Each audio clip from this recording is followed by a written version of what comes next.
Okay, guys, this is chapter 8 of the CSA study guide.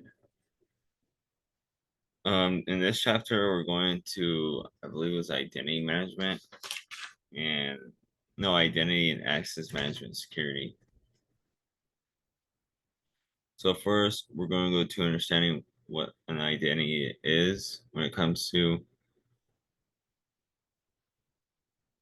this.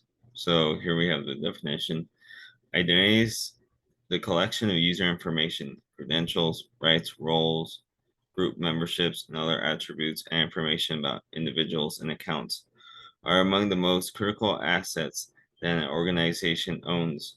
Identities and the access and rights that we grant them provide the key to systems, services, and data, making them targets for both internal and external attackers.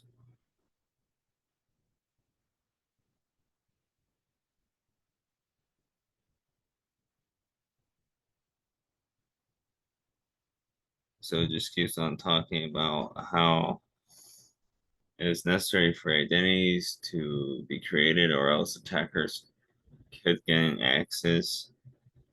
So in this chapter, we will explore the major threats to identities, credentials, and authentication authorization. We did that 2 videos ago, but this gets more in depth. So I was on relating to security design. And so authentication, authorization, and accounting systems behind them. We'll look at the ways in which identity can be used as a security layer to provide an important part of a defense in-depth plan, and we'll review how identity management integrates into a security operations design. Finally, we will discuss federated identities and single sign-on security, an increasingly important element of both cloud services and many organizational support strategies. So here it gets more in depth with identities. I guess it's plural, not singular. Identities or the sets of claims made about an individual or account holder are made about one party to another party, such a service provider, application, or system, are a key part of authentication, authorization, and accounting. The user accounts we use to log in require the ability to uniquely identify individuals and other subjects, such as services to allow for permissions, rights, group memberships, and attributes to be associated with them. The attributes associated with identity include information about a subject and often include their name. Okay, pretty much personal identifiable information.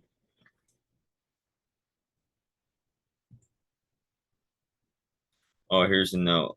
Some schemes call out traits and preferences separately from attributes. In those designs, traits are inherent parts of the subject, like their hair color, um, nationality, birthday. Preferences are based on the person's choice, like their favorite color or brand. So I believe I don't ever see this becoming a part of identities, but I guess it's just a general description of it. You could probably skip ahead with this. Oh, actually makes no something important. Don't skip ahead. The triple A's. So this is I guess the Trinity of the A's. Authorization, authentication, and accounting.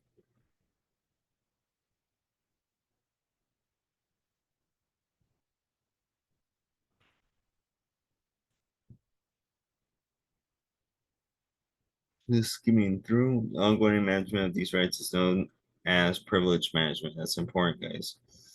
The accounting element of AAA Pro these rights are known as process is logging and monitoring that goes with authentication authorization. While accounting monitors the usage and provides information about how and what users are doing. Here's an exam note. Exam alert. Pay particular attention to the concept of privilege management. Shows up in the exam objectives, and we discuss it throughout the chapter. So note that, guys, coming into this, look for that word privilege management as you're reading this. Last thing we get into IAM systems. I dealt with some of these systems and when I worked for Microsoft. I didn't actually work for Microsoft, but it was a contractor role for Microsoft. And a lot of some issues had to do with access management. There was no access given to the technologies or the identities needed to do the job, so it would just fail. So it was pretty interesting seeing this now with different eyes. I'll just go ahead and read this off because this is very important. Um, Identity access and access management systems are built to create, store, manage identity information, as well as permissions, groups, and other information needed to support the use of identities. Figure 8.1. I don't really have a figure, but if you guys go to page 262, you guys could see this is such bad. Okay. Yeah, YouTube is censoring this. But I'll show you guys that at the end. So just make note of that. So this figure shows a high level view of identity management for an organization. The integrated identities comes from systems of record like the organization's ERP, HR systems, and customer databases. Okay. Identity systems and security design. That's another section header. So like we should just go through it. Identity systems provides a number of common functions: identity creation, identity management, authentication, authorization, and in some cases, federation of identity information to allow the use of identities outside of their home organization. To enable this, a number of common technologies are used: directories, authentication services, identity management platforms, and federated identity tools. So here we have the figure. And it just shows policy and governance on the top. While on the bottom, there's an arrow pointing down. It goes to, let's point out to data sources, identity management systems, identity customer support service, identity consumer federated service. And then it points to the right. You could kind of see it like that. I don't know. I might have to just take a picture and show you guys. Should have just done that. Okay, here's the exam note. Exam alert. The exam objectives for the CS002 version of the exam remove many of the IAM related topics found in CS001 first exam edition. Fact, reduce identity down to a sub bullet. Okay, so why is there a whole chapter on identity management? After a lot of discussion, we want to make sure that we provide context for the elements that remain. Identity is a critical security layer for most organizations to help people with the exam.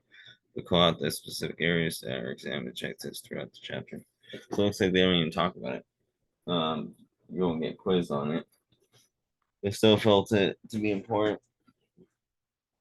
So that was the book's understanding of it.